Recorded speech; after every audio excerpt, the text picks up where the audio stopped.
Ladies and gentlemen, I wish you could see this guy, but he's going audio for the Whales Certified. The man is a cinema photographer. I got Cecil B. DeMille across from me. His name is Frank Cann from up there in Quincy. And the man does work for the High School Champions League in St. Louis that doesn't take a backseat to nobody anywhere anyhow. Frank, welcome to welcome. Please welcome to Whales Certified. Wow, that's quite an intro. It's great to be here, Kevin, and it's great to be on Whales Certified. Well, you don't know that I know that you know, but you just went into the Whales Certified Hall of Fame. Hey, look at that. Yeah, baby. Oh, I mean, so you know that I know that you know. Anybody who's watched your work says, man, you got to get this guy on. This guy is something else. My God, is that what I witnessed? Because there was people there live that really, you made us all having an emotional, moment because of your beauty that you brought to the beautiful game, man. Way to go. Oh, well, that's really kind of you. I love doing it. So I was just really honored that I was asked to do it. Yeah. And so I was under a rock. How did somebody get to ask you what's your work been, Mike, and how'd you come to be about the Champions League? Yeah, so my name is Frank Cann, and I own a video production company called Cann Productions. And like you said, it's based out of Quincy, Illinois.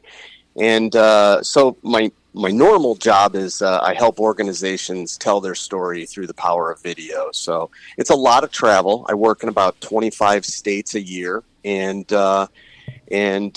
today I'll be helping out a restaurant chain. Yesterday it was a compressor company out of Alabama. Tomorrow it will be a steel company out of Sweden. So every day it's a little bit different. I love what I do, but someone once told me that if you can bind two things that you love and combine those two things, then you're off and running. And I love the sport of soccer. And it kind of started where I was just kind of shooting highlights of my son's soccer games. And after college, I had a job where I was shooting sports for a CBS affiliate.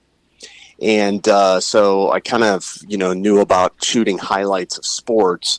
But then when my boys were doing it, and I was kind of doing it just as a passion project, I kind of realized that I wasn't handcuffed to, 20 seconds, show a goal and throw up a final score and be done with it. I could kind of try to tell the story of the game and all the little things that go along with it. So in doing that, when they got to the high school level, our teams were playing some high caliber teams out of St. Louis.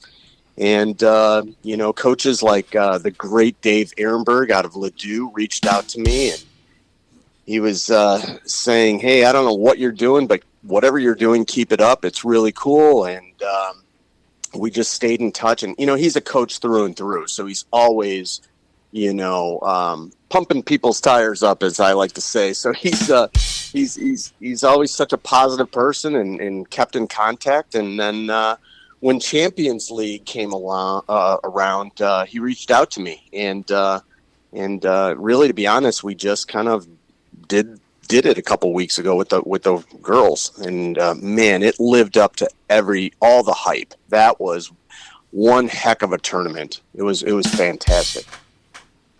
I forgot to mention to you, I do the balloon boom all the time. It's part of the logo.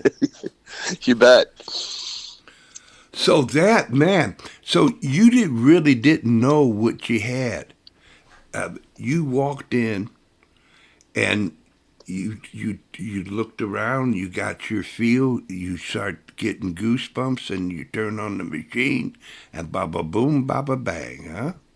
Yeah, absolutely. And I knew it was going to be St. Louis high school soccer, so I knew it was going to be absolutely, elite stuff. And of course, those first games, that first one, Corrier Zoo and St. Dominic. I mean, I've been very familiar with Greg Keller over the years. I do some work for St. Dominic, and it's funny, the world of soccer. It's a small world, and all he knew was I was from Quincy, Illinois, and when I would see him pass him in the halls of St. Dominic, he would say, "Hey, how's Matt Longo?" or "How's Frank Longo?" or "How's Jack McKenzie?" or it's just a small world, and we all kind of talk the soccer language a little bit. Yeah, yeah, man. I mean, Quincy's like a cousin of St. Louis, man. I mean, I hope that people from Quincy like St. Louis too.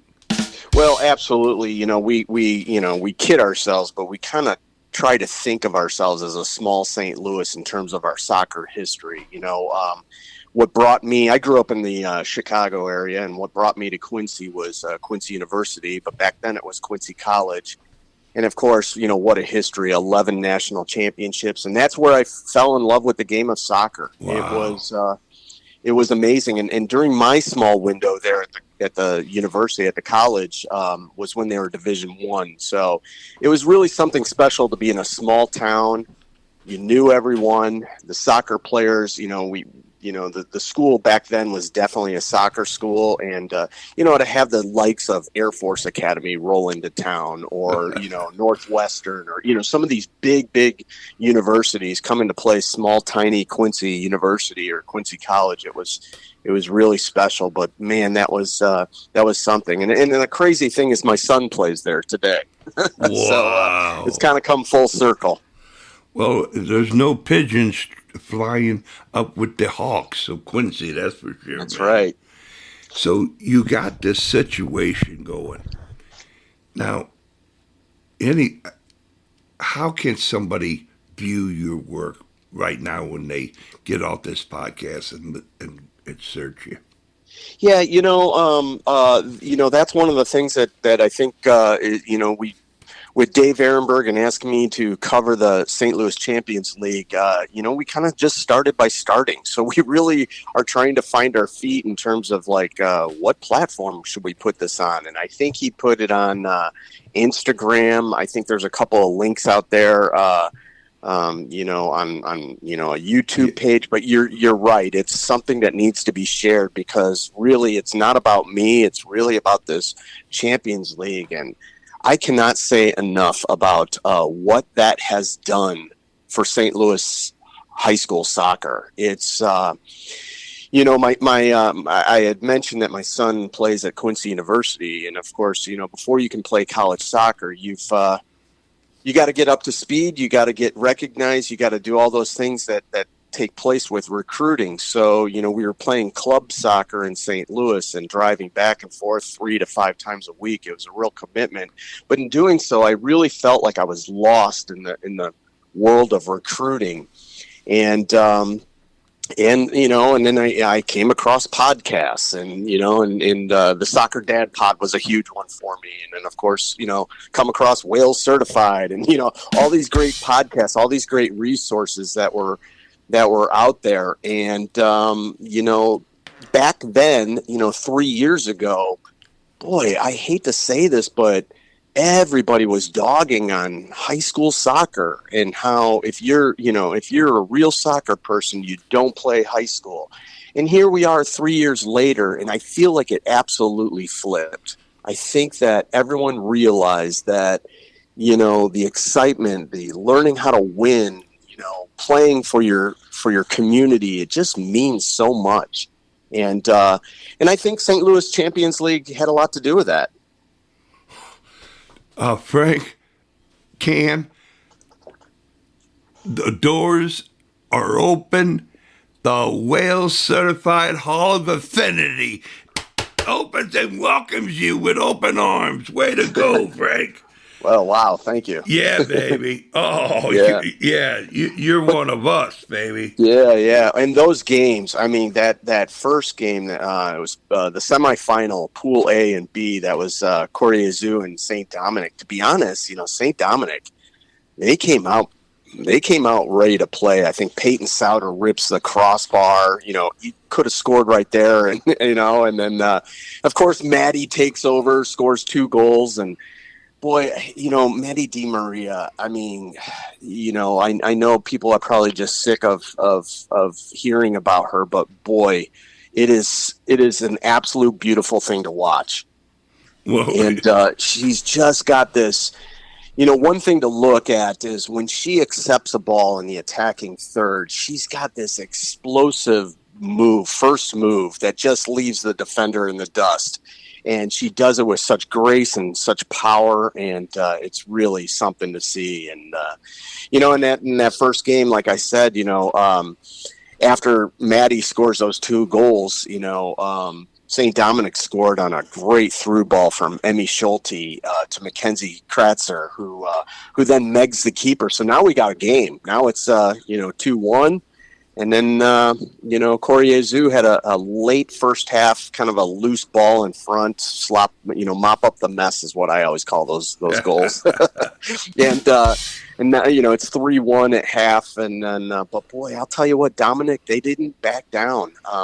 Again, Peyton Souter, she hits a long-range goal. It's 3-2, and now we're like, whoa, anything can happen at this point. It's a one-goal game, and which is great because everyone thought, oh, Corriere is just going to come out and destroy everyone. But no, we had a goal, we had a game, but boy, late in the game, Maddie DiMaria does what she does and scores 2 more goals. So the final score made it look like it was a little lopsided, but to be honest, that was a battle, and it was a great game. The other game was in the semifinal was Pool C and D, and that was Fort Zumwalt South and Nerix Hall.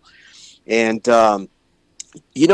soccer's a funny game. Sometimes I'm not so sure the better team advanced. It was a great game. It was a great battle. Fort Zumwalt came out and controlled the game in the opening 10 minutes, and then after that, the game kind of flipped. And I thought Nerix Hall kind of controlled things, but of course, it's another great.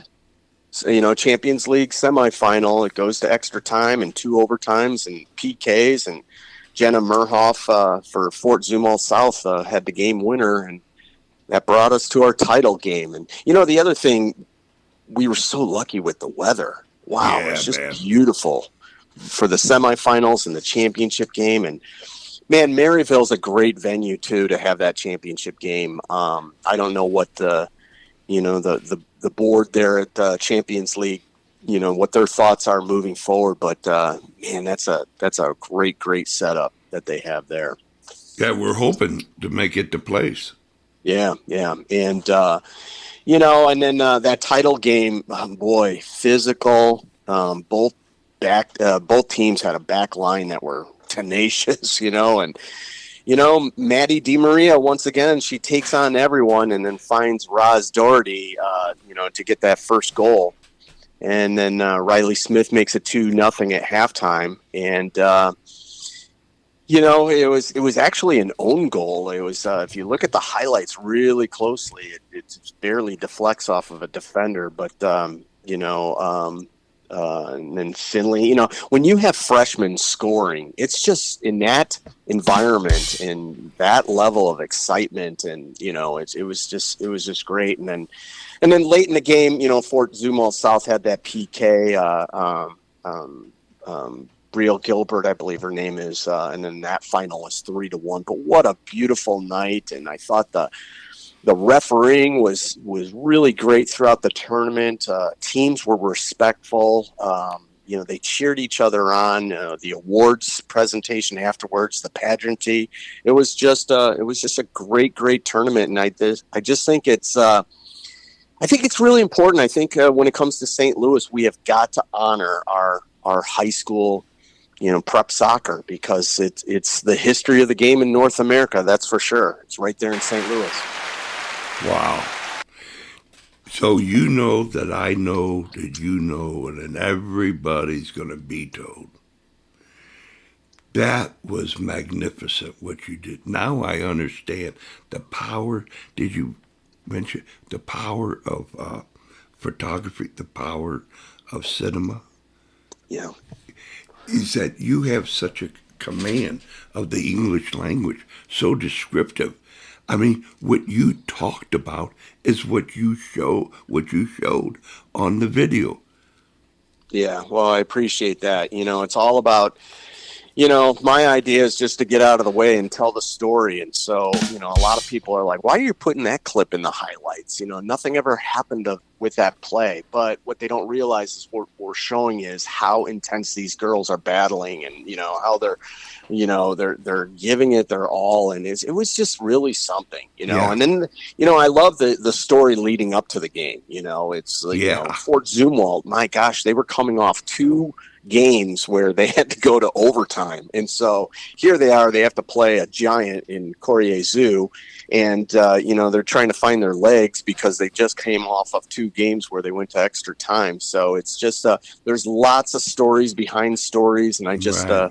I love it. I love it very much. And, hopefully we'll have a great, boys tournament in the fall.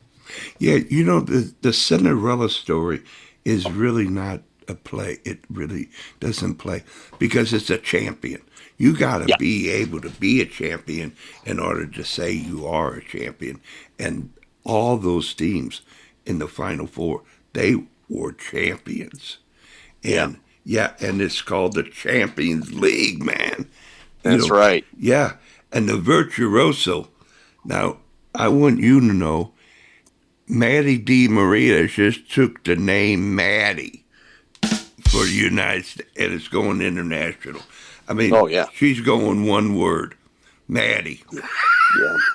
And the fact that she decides to play high school soccer just says everything about what high school soccer is in St. Louis and everything that the Champions League is. She wants to be a part of something incredible. And boy, that tournament absolutely was. So and like you said, there was no blowout games.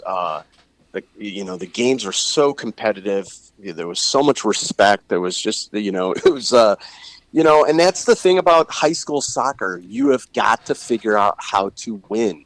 You win or you go home. And there's none of this. I just played in front of a couple of parents, and we lost, but boy, I look good.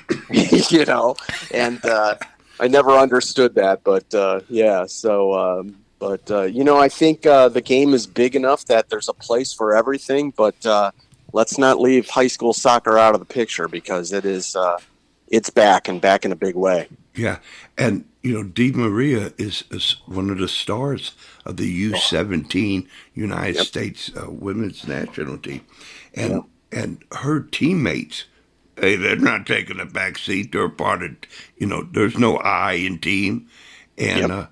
that Roz and that freshman girl, Oh and yeah. the goalkeeper. I mean, come on, Yeah. we got some. It they are a Well, real good team. and hand it to Corrier Zoo, just well coached. I mean, it was a team because Yeah, I don't think Maddie scored in that championship game. So yeah, that just goes to show you that it was a team win. And but you're right. For people who are like, yeah, I've heard the last name. I know it's a big soccer family. I know that they're elite players, but they're not just elite at the high school level in the Champions League. I mean, she is scoring 3 and 4 goals for the national team. In international play. So yeah, yeah. she's something special. Yeah, man, and that's the beauty of it. When there's something special, can you get it on film? And we Yeah. got Frank Cann. Hey, thank you. Yeah, yeah. I was glad to do that. I hope I get asked again. Well, I'll tell you one thing. I'm gonna break open the first communion money and get get you. If they don't, yeah. So Yeah. how could somebody say, "Hey, Frank, I got this player or I got this team. Can you do a film?" How does it go about? Is it how can somebody reach out to you or who would you recommend? Yeah, so I guess my name is out there, through my website or a search or any of the social medias, and again, it's Frank Cann, Cann, and yeah, I mean, it just starts with a conversation. We just start by starting, but the important thing is everything we do is kind of student athlete first, and so that's where the focus needs to be. It's not about profiting. It's not about any of that kind of stuff. It's about the game and helping these student athletes. Man, you are pure gold in your heart, man. Uh, is that's what you do to companies? You say, hey, man, if you don't have it internalized, I can't. You don't want to be shown, okay? Yeah, And absolutely. yeah, and you are able to capture that that realness. Yeah. Yeah. Have you always been like that, man? I've always loved video and went to school for it, and I really think that we live in a world where we all feel like we're connected, but because of the internet and because of social media, we're kind of connected but from afar. And so people always ask me, what about AI and how is that going to ruin everything for everyone? And really, to be honest, I think it's just going to strengthen what we're doing, which is just trying to keep things real and tell stories and make human connections. And because after all, that's what it's all about. Well, I tell you, Daddy O, you must have one hell of a collection or know how to dance because your music to the video is takes a backseat to nobody, nowhere. Yeah, well, I wish I had, some sort of play-by-play announcers to add on to these highlights, but Well, we'll get there someday, right? yeah, well, yeah. The next thing was you do have a voiceover. Now, is that a, you or somebody else, or is it AI? How is that? Yeah, so it's interesting. It's one of these things that what's cool about what I'm doing in terms of filming soccer is that like I said, it's not like television where it's like, hey Frank, you need to go film this high school game and you get 20 seconds. And that's all you get. There's really no rules to this. So I was like, well, if that's the case, what if?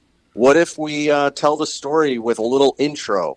And so I would write up these little intros for people who, are just like trying to figure out, what these games are all about. There's a gentleman in Minnesota, and he does voice. He's the voice for a university up there, St. John's University in Collegeville, Minnesota. And I came across his voice work, and I was like, oh my goodness, this guy is unbelievable. And so I had a hard time reaching out to him, and I literally wrote him a letter through the mail system. And I said, hey, my name's Frank Cann. I do these goofy video highlights of sports, and I would love to utilize some of your voice work for the intro. And he wrote back and called me and texted me and said, absolutely. So he's been unbelievable. So, Yeah. yeah, so the process is, a day or so before the game, I kind of write up a little storyline, and he shoots it back to me in email, and then we go from there. And so, Wow. so yeah, thanks for noticing that, because I really think what he does is really adds to it. Oh, I mean, it makes a virtuoso, baby. Yeah. The guy, I'm gonna toot my own horn. I'm stumbling, fumbling, bumbling voice. A guy down in Florida says, "Man, you sound like Wolfman Jack."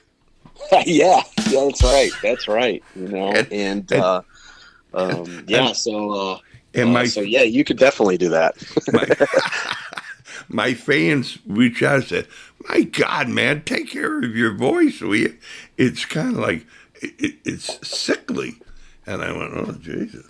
And a lawyer in town, an attorney in town, says, "Man, I would kill to have your voice."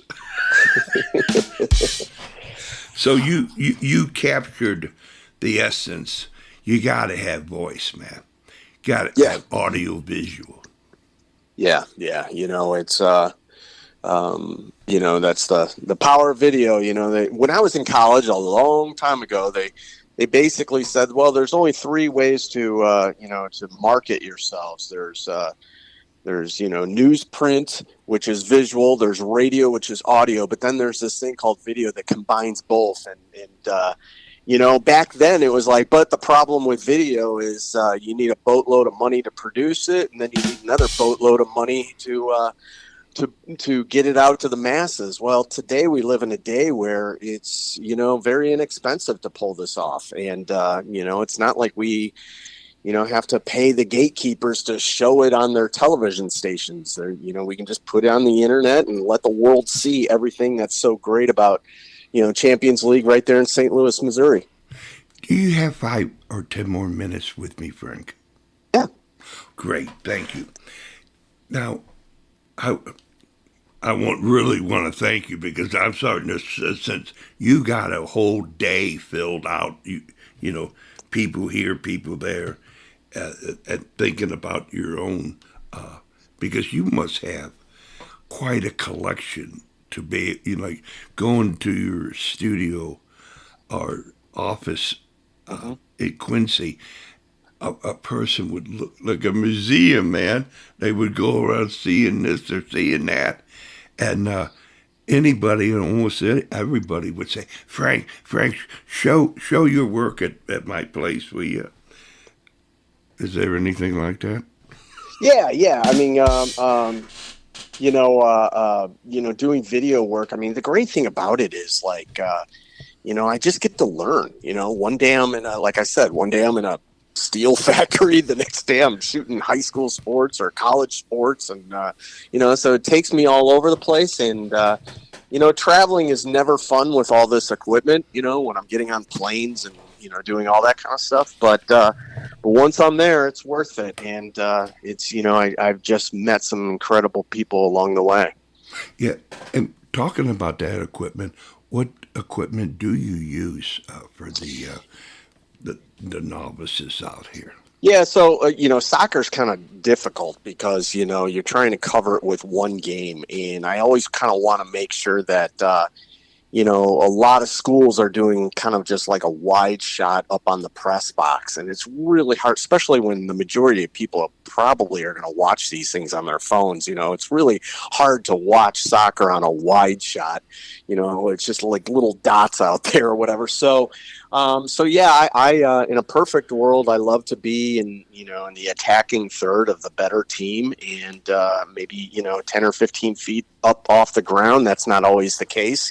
Sometimes I'm standing right there on the sidelines, and I'm shooting everything with a 70 to 200 millimeter lens, so you can kind of zoom in and see the passion of the players and all that good stuff. But sometimes it's a little difficult because when they get real close to you, you're too close, and you just got to adapt. But soccer is just a great sport. The funny thing about it is, I went to Quincy University, Quincy College, and the great legendary coach there, Jack McKenzie, was a big part of my life. And the funny thing is, I wasn't even a part of the soccer team. I was just a guy who went to the games, but he was, these great coaches, and boy, you have a lot of them in St. Louis, and they're just, they just are great in terms of reaching out to people and making them feel special. And Jack McKenzie at Quincy was definitely that person for me. And that's really where I kind of fell in love with the game of soccer and just kind of followed it ever since. Where I grew up, I'm the youngest of 4, and we all played. I come from a big ice hockey family. And so when I moved to Quincy, there's no hockey in our area. And so, when I had, my boys or whatever, they went into soccer. And what I realized as a dad is, boy, there's so many similarities between hockey and soccer. Nice. It's all working in triangles. It's all shapes. It's all, how do we get, pucks in deep? How do you get the ball in the attacking third? It's how do you play out of the back? It's, all these things. Yep. And because of that, it's been really fun to watch the game of soccer through hockey eyes, if that makes any sense. Oh, And absolutely. so my sons and I have had countless conversations about it, and they'll be quick to tell me when I'm, Dad, come on, that's ridiculous, or whatever Yeah. when I'll suggest something. But it's been really fun for me to try to learn the game again through hockey eyes. So but boy, it's a beautiful game. Oh, man, what a way. What a way to close it up with Jack McKenzie. I mean, geez, you put that hawk around you, you're flying high all the time. That's right. That's right. Yeah. So the story goes out at Well Certified is that they always close out to say, "Hey, Frank, whatever you want to say to who you ever want to say it to for as long as you want to say it for." Well, well, thank you for having me on. I get asked to be on podcasts very often. And anytime when you texted me and said, "Hey, let's start at 8 a.m." I was thinking, boy, anytime you can start your day by talking soccer is great. So Yeah, want baby. to, I just want to, I know St. Louis knows what they have. I mean, it is, when it comes to soccer and the history and what it's done for everything in North America, really. And, but I do think it's important to remind ourselves of the importance of St. Louis soccer.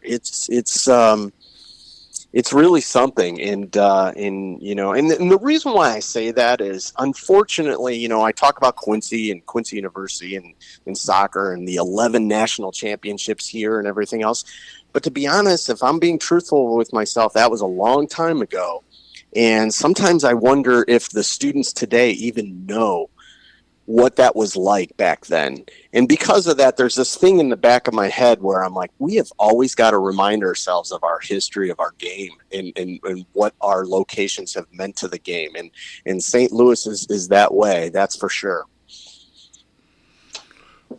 Well, I tell you, I'm stumbling, fumbling, bumbling.